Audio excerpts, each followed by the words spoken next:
Hello and welcome to Crosstalk, where all things are considered. I'm Peter Lavelle. The Senate's report on the CIA's extensive use of torture gives new meaning to the term shock and awe. Obama's words, "we tortured some folks," is a gross understatement. Will anyone ever be punished for these crimes?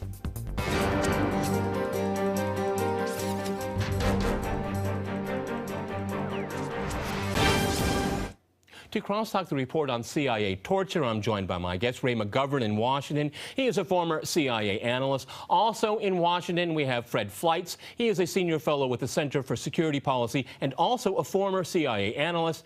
And in Lima, we cross to Amy Goodman. She is the host and executive producer of the news program Democracy Now! All right, Crosstalk rules, and in fact, that means you can jump in anytime you want, and I very much encourage it. I'd like to go to Amy in Lima first. Not long ago, the President of the United States, Barack Obama, said, okay, we tortured some folks. Now we have the report, or at least part of the report, a truncated version of it. What's your reaction when you think about what President Barack Obama said about the CIA and torture?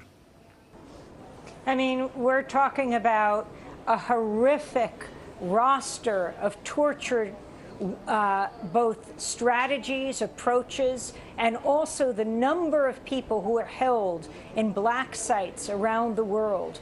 Whether we're talking about abuse by hypothermia, killing at least one prisoner in Afghanistan simply because he was left in the cold and the dark for so long, or the horror of rectal feeding.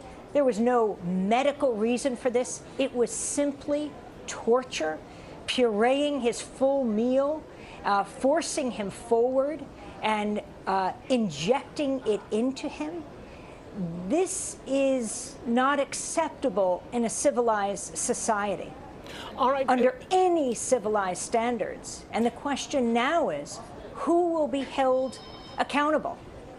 Okay, Fred, if I can go to you in Washington, the Justice Department has already made it clear that it will not be opening any criminal investigations whatsoever. So how do you square the two? What we just heard from Amy here, looking at the report, I mean, shock and awe. I mean, how can you not be shocked by what you can read in that report? And that is a truncated version. It's nice to be on your show. I think what I just heard from Amy is just complete nonsense. These programs were carefully vetted by the Justice Department. They did not amount to torture. They were fully briefed to Congress, and I know there's members of Congress and the Democratic Party who are trying to claim otherwise.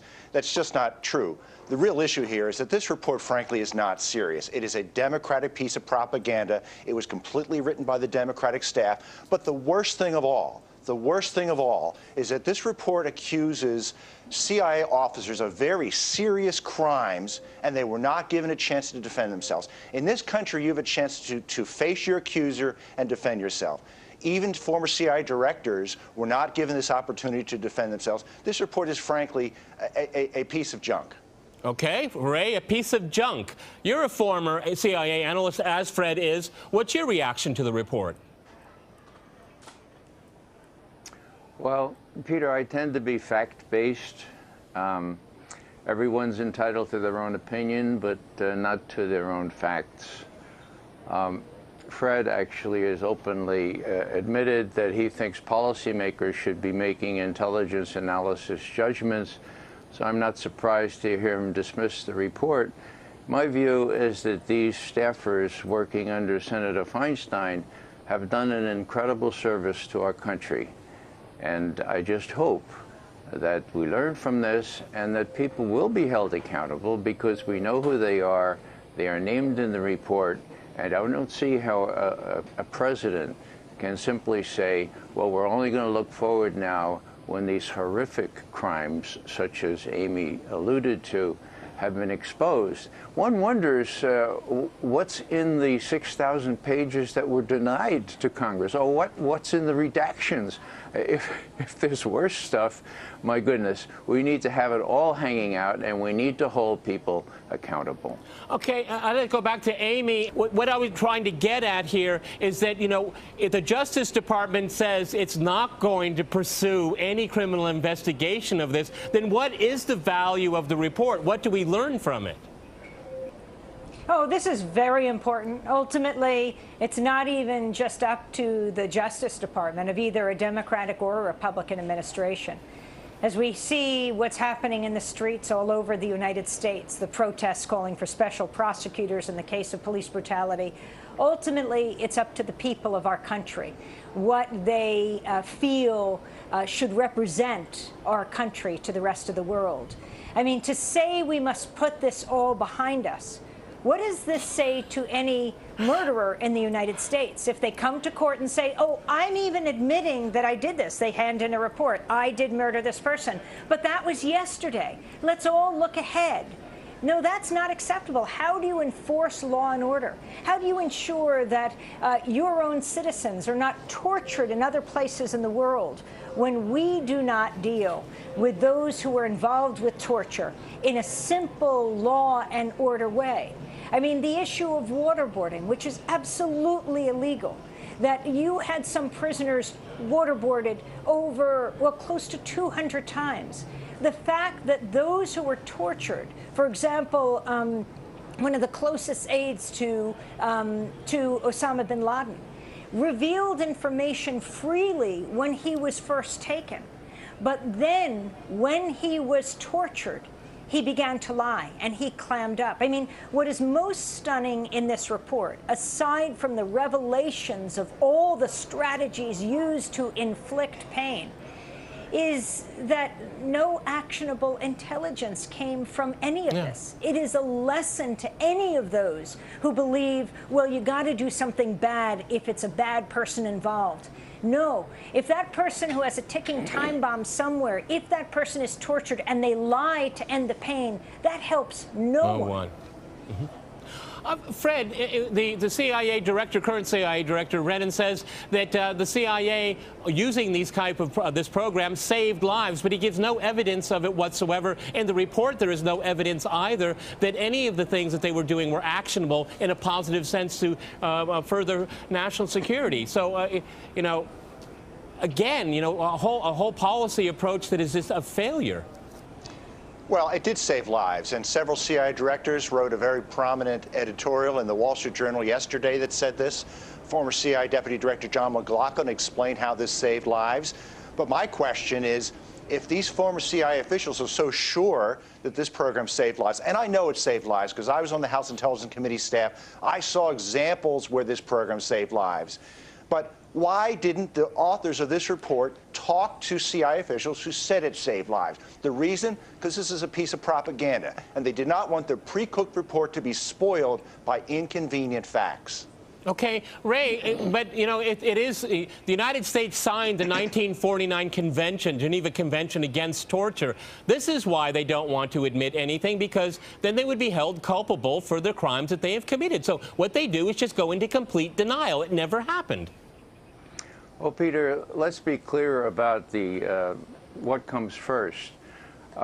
Torture is not wrong because there's a UN convention against it or because there are U.S. statutes against it. There are U.S. statutes against it and the UN convention because torture is flat out wrong. It's always been morally wrong. You cannot authorize torture any more than you can authorize slavery or rape, let's say. They inhabit the same moral category. Now, John Kimmons, head of Army Intelligence, on the same day that George Bush came forth and said that enhanced interrogation techniques were very, very useful, he stood up 3 hours before and said this, and I quote, "No good information has ever come from abusive practices. History shows that, and the empirical evidence of the last 5 years, comma, hard years, comma, also shows that." That was the same day that George Bush came up with his enhanced interrogation technique. Now, what I want to add here is that it is true, it's universally recognized, I think Fred would even agree, that you can't get good information from torture, but you can get bad information. Works like a charm. If you want to get Alibi, the prisoner, if you want to get him to confess to having sent operatives up to be trained by Saddam Hussein in weapons of mass destruction. You can do that. They did that. George Bush bragged about that 3 days before the vote in Congress. And indeed, Colin Powell was deceived by the same spurious intelligence. So if you want to torture people for unreliable information, and that's precisely what they did, works like a charm, Peter, works like a charm. Well, Fred, you know, there is conclusive evidence there were many people in the chain of command, like Colin Powell, that were not told about this because, quote unquote, he would blow his stack because he would be adamantly against these kind of programs because, just as Ray has just said, they don't amount to much. You don't get any positive, actionable intelligence to further national security. But that's not true. Numerous CIA officials said it did provide actionable intelligence. It helped us find Osama bin Laden. It helped us find Shalih K. Muhammad. It helped us stop the second wave attacks of al-Qaeda attacks against the West Coast. It provided a huge amount of information that was crucial to stopping terrorist attacks against this country, and it was carried out at a time when we were scared to death there would be more attacks. The biggest problem with this report is that there's no context. It doesn't reflect the fact that we were in a Pearl Harbor type situation where the CIA was asked to do whatever was possible to stop more terrorist attacks against this country. I don't deny that there were some mistakes made and maybe some things that shouldn't have happened to this program. All right, we're going to we'll go back to quote-unquote mistakes after our short break. After our short break, we'll continue our discussion on the recent Senate torture report. Stay with RT.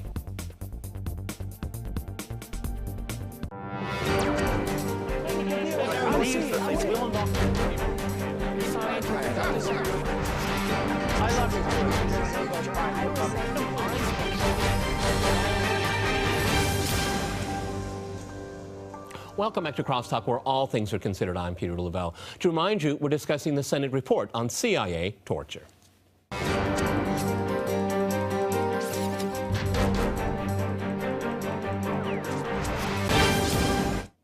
Okay, I'd like to go back to Amy in Lima. I think one of the most tragic things about this report, and I agree with Ray that I'd like to know what else is in there, considering some of the finer details, if I can use that word, that we know of. You know, Amy, I've lived abroad a good part of my life, and trying to explain to people why Americans feel like they can do anything they want in the world with impunity while condemning some of the same practices that the U.S. government has been deceived about by one of its own agencies, the CIA. Well, I mean, this is a very good point. And when Fred was talking about the concern of people in the United States after 9/11, that is absolutely justified, that people were afraid. But when the U.S. engages in these unlawful practices, like torture, that actually decreases our national security. It threatens us because it means that there is a license. We're sending a message that it's okay to do this, and then it's okay to do this to U.S. citizens. And I think it's very important to point out, for all the horrific details in this just executive summary, it's not even the thousands of pages that should be actually all declassified. This is only the tip of the iceberg, because this only looks at CIA torture techniques. It doesn't even look at the CIA when it came, for example, to extraordinary rendition, which is White House jargon for kidnapping. I mean, it doesn't look at the Pentagon, the Secretary of Defense, for example, Donald Rumsfeld, and what they were doing, or the State Department. So this is looking at one strand. And ultimately, I think what has to happen now is that the United States has to show that those who engage in unlawful activity are prosecuted, and if found guilty, punished. And that would include President Bush, again, put on trial. If there isn't the evidence, as Fred contends, he could be acquitted. But we're talking President Bush, we're talking Vice President Cheney, we're talking Secretary of Defense Rumsfeld, we're talking about the White House counsel, Alberto Gonzales, we're talking about the lawyers that wrote the memos that justify the torture, like John Yoo and others. We have to hold those in power accountable in the same way that if someone was involved in a murder, they have to be held accountable. The person who gave them the gun has to be held accountable. We in the United States call that felony murder if you were accomplice to murder. We have to have a uniform standard of justice. That's what will make us safer. Okay, Fred, would you like to reply to that? what Amy just said? Well, in Amy's unicorn rainbow world, we would shut down the CIA because there's no nasty people in the world. We don't have to have tough intelligence programs. Let's keep in mind, a special prosecutor was already named by the Obama administration. It did not prosecute, did not indict anyone. End of story, Amy. Your guy, President Obama, already investigated this. There were no prosecutions. There were no indictments. This was done according to the law, according to complete notification to the U.S. Congress. It was not torture. Okay, I want Amy to be able to reply to that. Please let me respond to what you said, Fred. I want to yes, I want to be able to respond to this. First of all, President Obama is not my guy. I am a journalist who covers this issue. And I am a journalist who covers President Obama in the same way that I cover President Bush. When it comes to the issue of those who are responsible not being indicted or prosecuted, I agree with you. That is wrong. Let's look at who has been held accountable in this case. None of the people involved in the torture, and I don't use the word torture lightly. We're talking about waterboarding, people almost suffocating.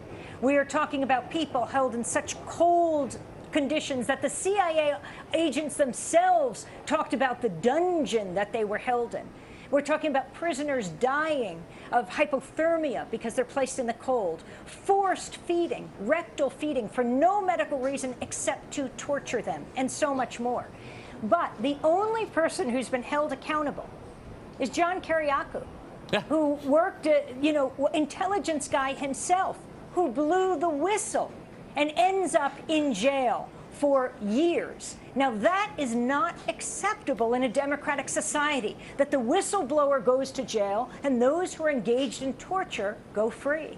Okay, Ray, let me go to you. The CIA and its protectors in Washington are just furious that this report has been released. They fought long and hard, months and years, to make sure this report wouldn't be released. It's not because of the content, it's that they don't want to be held accountable.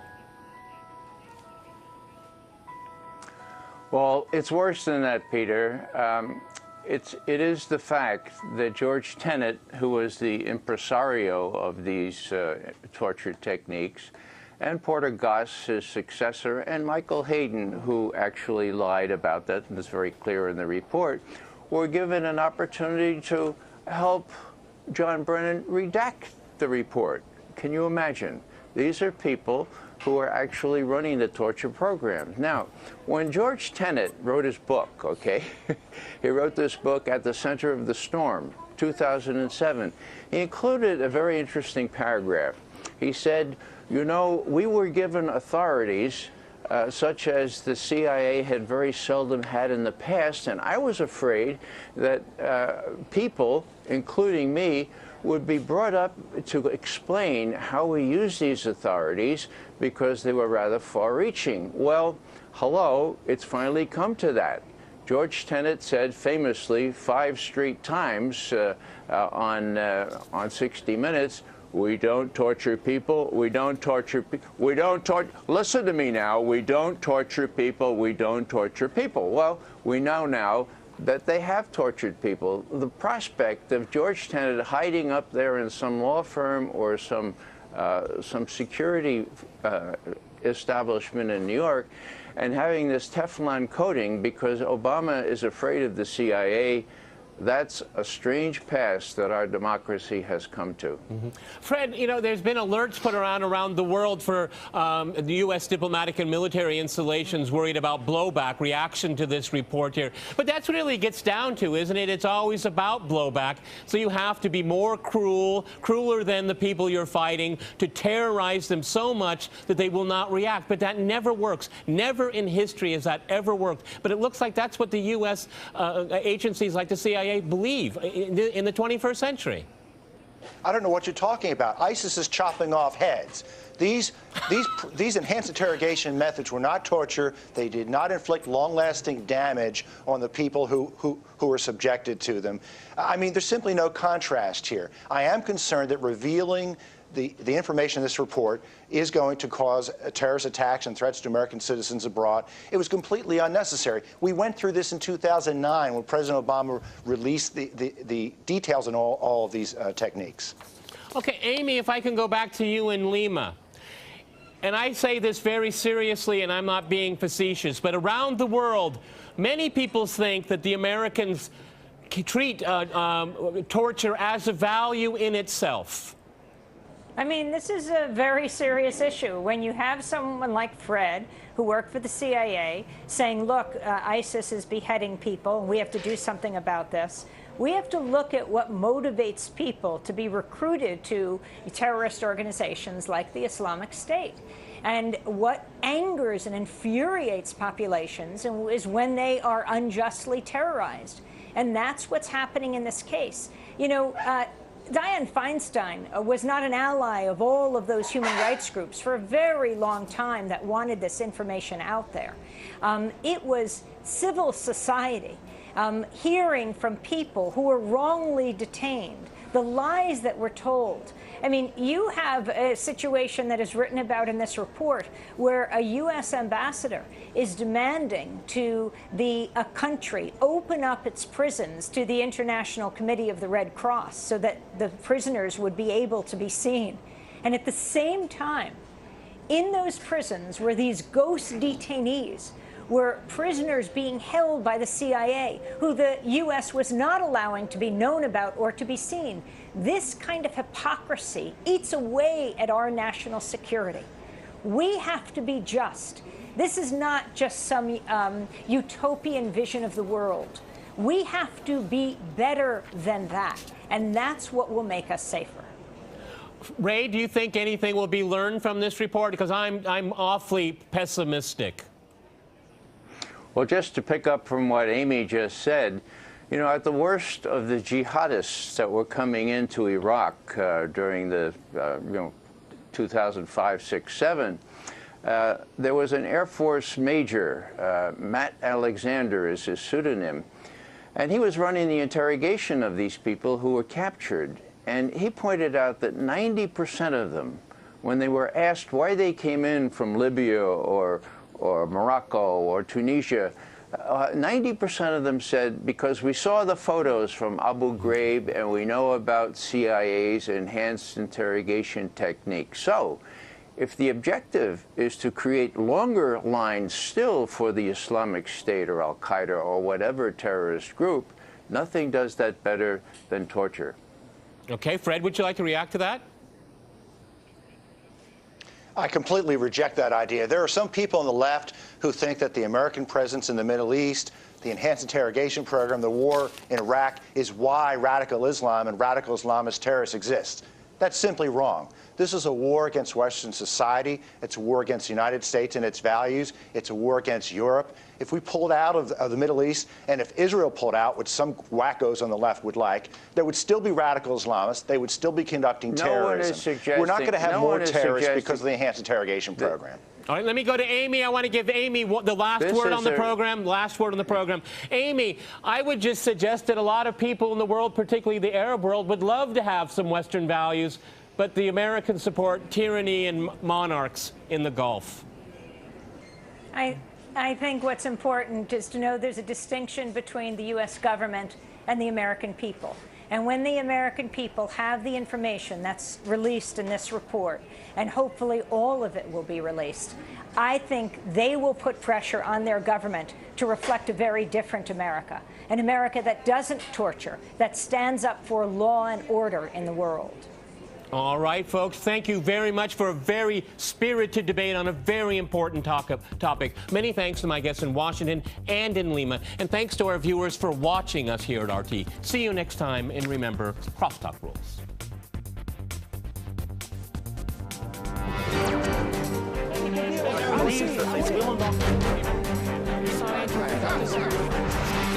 I love you.